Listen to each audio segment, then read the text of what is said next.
এই লাইট হাউসটিকে পাহারা দিতে আপনাকে বছরে প্রায় 15 কোটি টাকা দেওয়া হবে। সঙ্গে রয়েছে অফুরন্ত সুযোগ সুবিধা, যেমন এখানে থাকবে না আপনার কোনো বস। আপনি সম্পূর্ণ একা মনের ইচ্ছে মতো ঘুমাতে পারবেন, মাছ ধরতে পারবেন, যা মনে চায় তাই করতে পারবেন।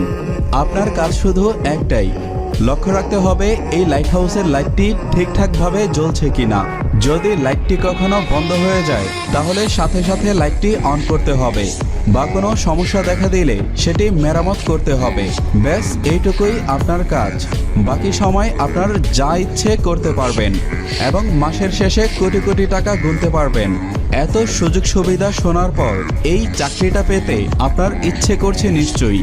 তবে আপনার এইটাও জানা উচিত, এত সুযোগ থাকার পরেও এই চাকরিটা পৃথিবীর সবচেয়ে ভয়ানক চাকরির মধ্যে একটি। কারণ এই লাইট হাউসগুলো ঠিক সমুদ্রের মাঝে অবস্থিত। এখানে থাকা অবস্থায় আপনি কারোর সাথেই যোগাযোগ করতে পারবেন না।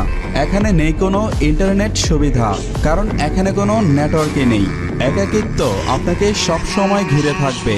সব থেকে ভয়ঙ্কর ব্যাপার হলো এখানে প্রায় বড় বড় সামুদ্রিক ঝড় হয়। সেই ঝড়ের তাণ্ডব এতটাই ভয়ানক হয় যে মাঝে মাঝে সমুদ্রের জল টাওয়ারের উপর আছড়ে পড়তে থাকে, যার ফলে এই কাজে মৃত্যু পর্যন্ত হতে পারে। তাছাড়া হঠাৎ অসুস্থ হলে